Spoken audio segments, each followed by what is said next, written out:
What is going on, Diablo 2 fans? Dobrunsky here. In today's build video, I'm going to be breaking down what I think is a very cool, super niche, and possibly, I'm using the quotations very loosely here, a new meta for farming the pits, and that is using a death entry, corpse explosion focused Trapsin setup. So this build has over 400% MF and completely obliterates the pits and solo magic finding. So it's a niche, but probably could be potentially a more commonly used pit farming character. Again, we'll go over a lot of what you need to know about this build. So attributes, skill tree, gear, and gameplay will all be timestamped below. So if you want to use those timestamps, please take advantage of them. Also, a quick reminder before we jump in, just want to let you guys know that I do stream twice a week on Twitch, and I got the link for my Twitch channel in the description below. So any follows over there on that platform would be very much appreciated. That being said, guys, let's jump in. So the first thing to take a look at is the attribute distribution. So this is pretty straightforward. I went with a max vitality setup. So this is an assassin that I have on Battle.net. So I'm level 90, max vitality, 156 into strength. That's just to equip the Rumored Spirit and a Monarch Shield. Nothing into dexterity, nothing into energy, everything else in vitality.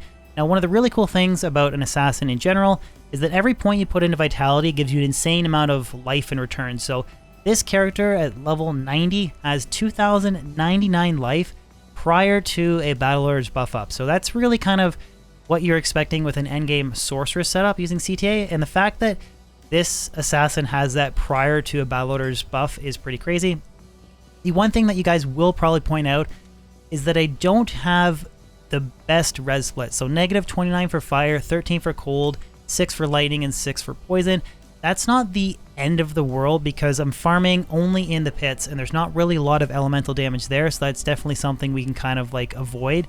It's not really a big deal. And then for damage output, I have 4,000 to 4,645 fire blast damage, and then death entry is 1 to 3,264. That might seem a little bit low, but we're mostly relying on the damage from corpse explosion, which is 40 to 80% of the total percent life of the monsters in the pits. And then just quickly taking a look over the advanced stat tab, this is the 102 FCR breakpoint teleporting Trapsin. Then I have 424% magic find. Now, one thing to not mistake here is that faster cast rate is important for teleporting breakpoints, so I can teleport to the pits quicker. Increased attack speed is what's going to determine how quickly I can lay down traps.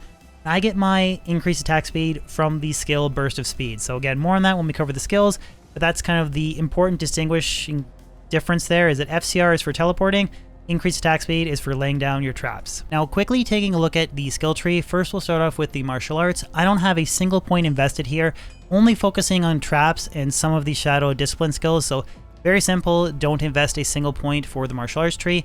Now, for the shadow discipline skill tree, I did put one hard point into claw mastery to unlock burst of speed, so I'm using this skill all the time. Now, I do have one hard point into psychic hammer, cloak of shadows, and mind blast. I really don't use these skills too much in the pits, other than I will spam Cloak of Shadows for level 2 of the pits, just to kind of make sure that all the enemies are standing still.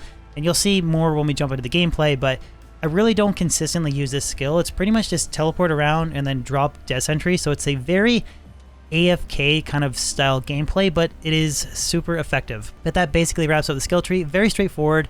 I just wanted to note that I'm not using Fade, and I don't think it's a good idea to use Shadow Master or Shadow Warrior, just because either of these summons are going to interfere with the way that you're laying down traps, and that's super important to keep the build very efficient, is you want to make sure that you're laying down your traps where you want them to, and they're doing the work, and you're not having Wake of Fire laid over top of your death entry. So I don't recommend for this build to use either Shadow Warrior or Shadow Master. So the gear is really focused around trying to balance between damage and percent magic find, and I really do think that this build accomplished that.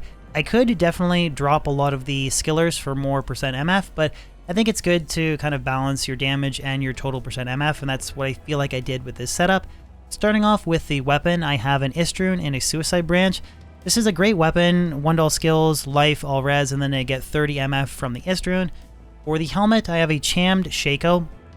One thing that's really important to note, again, tying into increased attack speed being important for traps, want to make sure that you don't get frozen, because if you're slowed down from being frozen, you can't lay down your traps as quickly.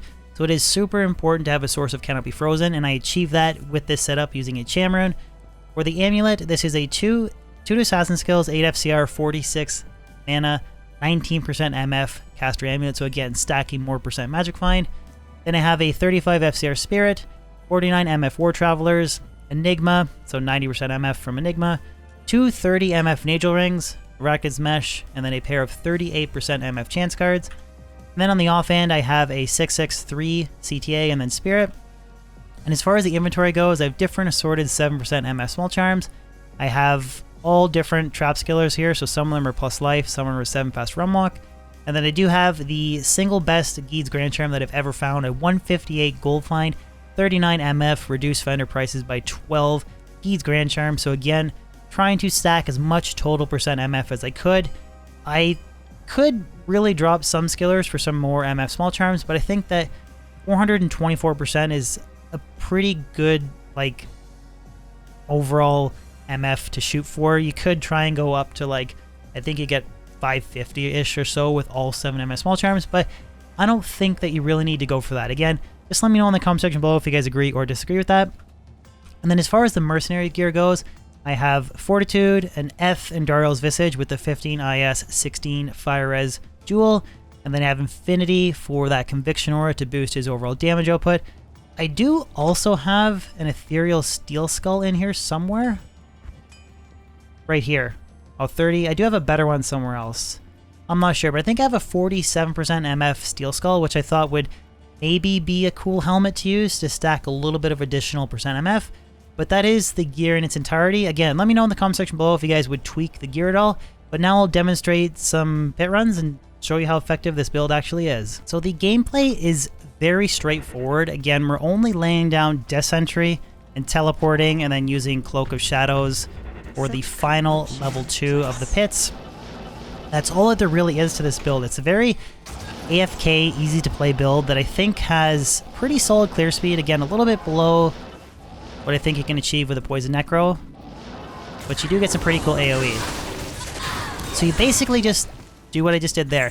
Find monster packs, teleport close to them, lay down Death Sentry, and then just have the Corpse Explosion chain effect take everything out. You do get slowed down a little bit with stragglers, so you really want to have a bunch of monsters together. Try and loop those Corpse Explosions together. Here's a big group.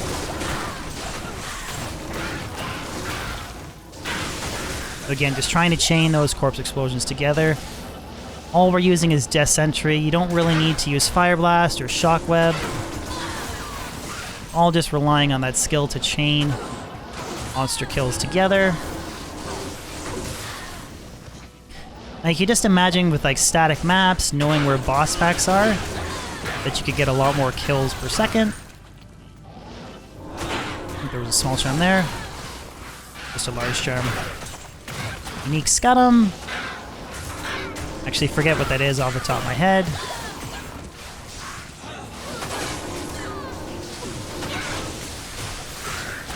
Really, as soon as you get that first kill,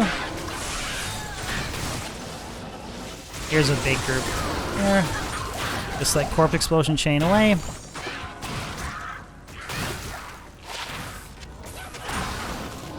As I was sitting there, like, actively identifying the Grand Charm, just had Death Sentry chaining away. The one downside to this build in LOD was there used to be a bug that, as you laid down traps, it would reduce the number of champion and boss packs in a level 85 area, or any area for that matter. That doesn't apply to D2R anymore, so definitely a lot more effective build. Now, as I mentioned earlier, level 2 is where I use Cloak of Shadows, so I'm going to teleport in right to the center, drop Cloak of Shadows, and then put 5 Death Sentries everywhere, and it should pretty much wipe out the whole room. So, Cloak of Shadows. And I just sit here as the whole room blows up from Death Sentry.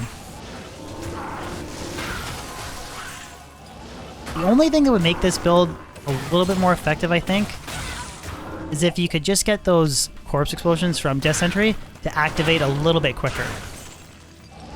And this is only players 1, but as you can see, I pretty much just took out all of level 2. I just casted Cloak of Shadows, was just sitting here passively waiting around as the traps are blowing everything up.